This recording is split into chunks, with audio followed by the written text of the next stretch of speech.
I was feeling so feverish that I could barely stand. As my consciousness started to fade, I called out to my husband for help, but he left me alone, unable to move due to a high fever of 104 degrees Fahrenheit, and went on a company trip. I was rushed to the hospital.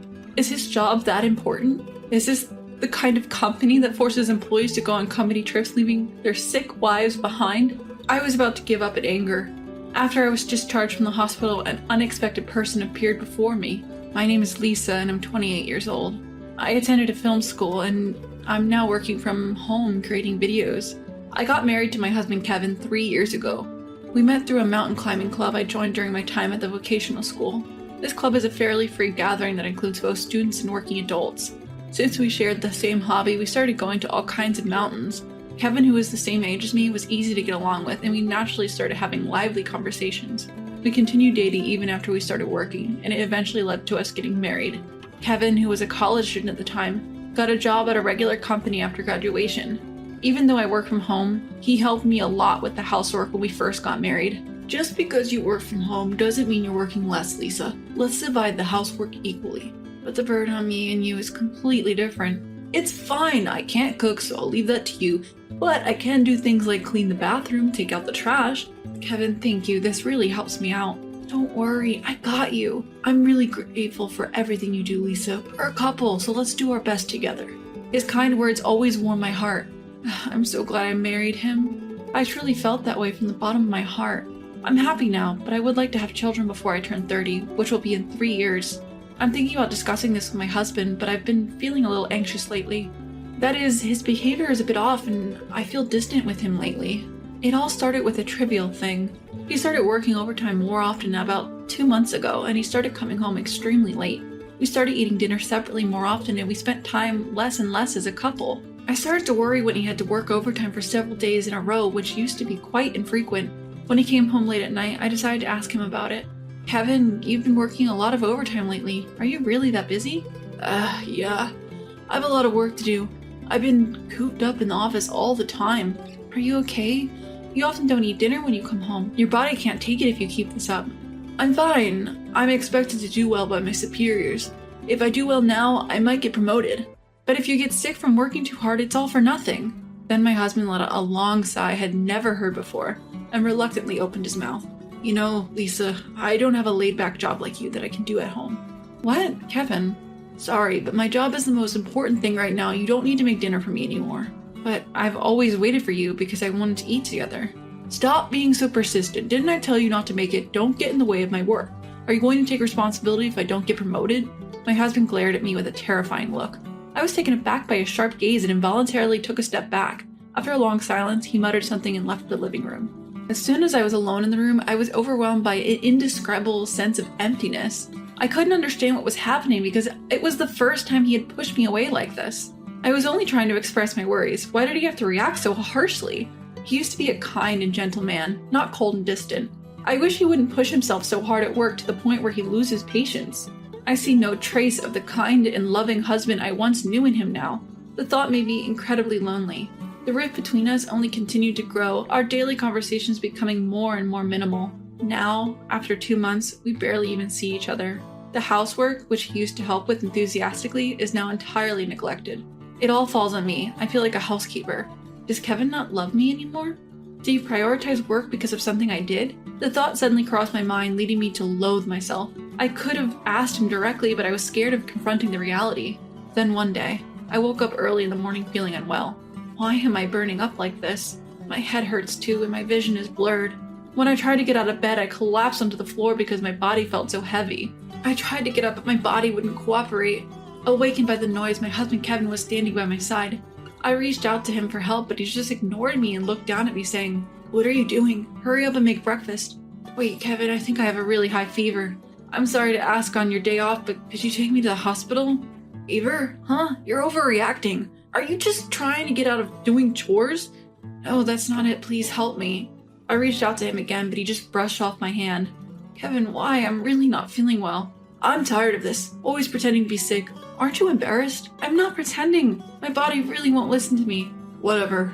Stay like that forever then. I have a company trip today, so I'll be leaving now. What? A company trip? I didn't hear anything about this. I don't need to tell you every little thing. I'll be back in 3 days. Kevin walked past me and left the bedroom. I managed to get up by leaning against the wall and tried to follow him, but he didn't pay any attention to me. Being left alone in this condition, just thinking about it sent a chill down my spine. I followed Kevin towards the front door and tried to stop him. Wait, Kevin, please, take me to the hospital before you leave. You're so annoying. I'm leaving now. You can slack off on the chores while I'm away. That should make you happy, right? I'm not trying to slack off. I just really don't feel good. I need some medicine from the hospital. I told you you're overreacting. Just go to sleep. It will get better. Don't interfere with my plans. No, please, wait. Wait, Kevin. Despite my pleas, he left without looking back. When the door closed, an overwhelming sense of despair washed over me. My body was burning hot, but I felt a chill. I also felt nauseous. There's no medicine here. I have to go to the hospital. With determination, I decided to head to the hospital. It took much longer than usual to get dressed, and with great difficulty, I managed to start walking to the hospital. There were no taxis in this area, so I had to walk to the nearby hospital. It's been a long time since I last had a fever this high. I'm normally in good health, so I'm not resistant to such situations making me feel very physically uncomfortable. Even as I slowly head to the hospital, my body feels heavy and I can hardly move forward.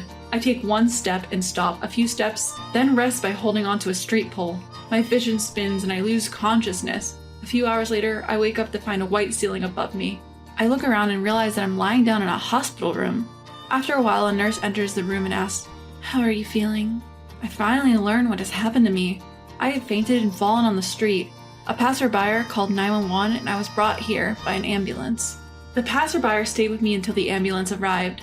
I had a high fever of over 104 degrees Fahrenheit and I was unconscious, so I had to be given an IV. Thanks to that, my body now feels significantly lighter. I told the doctor, "I'm okay," but I was kept in the hospital for one more day as a precaution. By the next day, my fever had subsided and I recovered as if nothing had happened. When I asked about the passerby who helped me, I was told they didn't know who it was. It's disappointing, but there was nothing I could do about it, so I went home. When I arrived home in the afternoon, I decided to call my husband, Kevin, and pulled out my phone. However, for some reason, I couldn't tap the call button. What if he doesn't answer? What if he doesn't worry about me even if he does answer? What should I do if he says don't call for such a thing? My husband left me suffering from a high fever and went on a company trip. I'm scared just thinking about what he would say if I called him now. If he reacts in an annoyed manner over the phone, my mental state wouldn't be able to handle it. The more I thought about it, the more I hesitated to call him. As I was having a staring contest with my phone, I was brought back to reality by the sound of the doorbell. Checking the monitor, there stood a strange man holding a paper bag. I cautiously opened the door with the chain still on and asked nervously, can I help you? My apologies. My name is Eric Weiss from Weiss Enterprises. Weiss Enterprises? Isn't that where my husband... Wait, you're Mr. Weiss? Yes, I'm the president of Weiss Enterprises. How are you feeling, Lisa? To my surprise, it was my husband's boss who visited me. Why on earth would such a person come to visit? In my confusion, I took off the door chain and managed to utter some words. Mr. Weiss, why are you here, and how do you know about my condition? Sorry for not explaining. I was the one who found you collapsed on the street yesterday and called 911. Wait, you were? Yes, but I was surprised. I thought Kevin was always accompanying you to the hospital. Always accompanying? Mr. Weiss asked with a puzzled look as I stood there confused. You've been sickly, haven't you, Lisa? And it's been particularly tough lately, so Kevin has been taking a lot of time off work to accompany you to the hospital. Wait a minute, what are you talking about? Well, you've been sick and have had to go to the hospital, so Kevin has been taking a lot of time off work recently. No, that's not true. I'm not sickly. Really? Then why were you collapsed on the street yesterday? Well, yesterday I happened to have a high fever for the first time in a long time. I asked Kevin to take me to the hospital, but he left me behind saying he had a company trip. I was trying to go to the hospital by myself. Company trip? What are you talking about?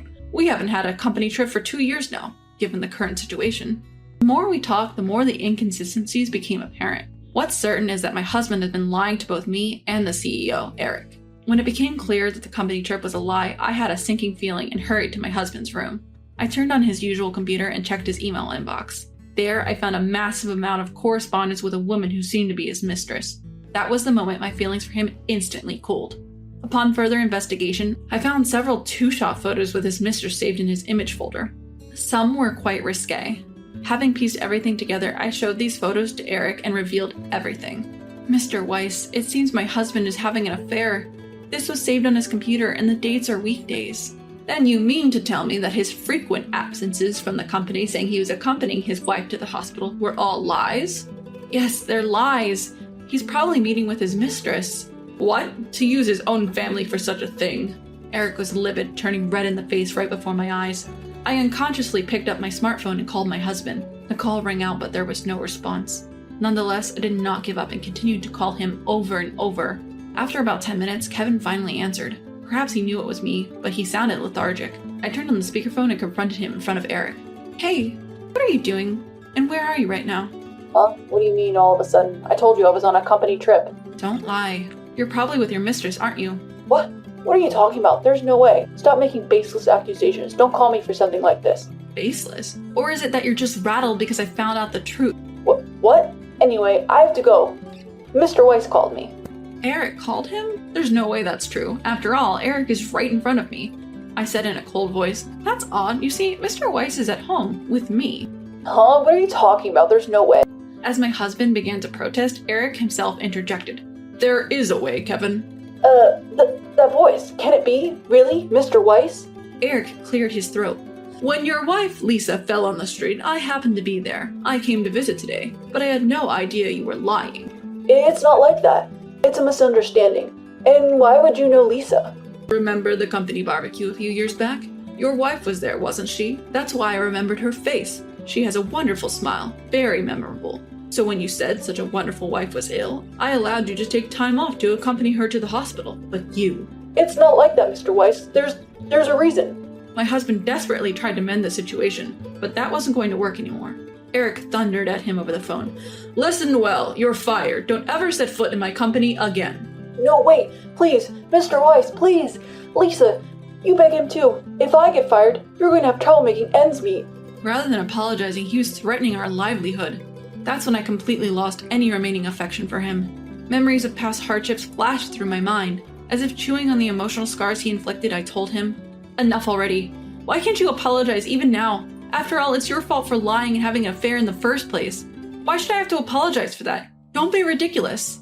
What's going on, Lisa? Calm down. Because of trash like you, I've suffered immensely. But it ends today. I'm leaving you. Don't you dare appear in front of me again. I hope you and your mistress sink as low as you possibly can. I held back a ragged breath and unilaterally hung up the phone. My husband immediately tried to call back, but I set my phone to reject his calls. I quickly packed my bags and returned to my parents' house in my hometown. To my surprise, Eric, Kevin's boss, was the one who helped my move.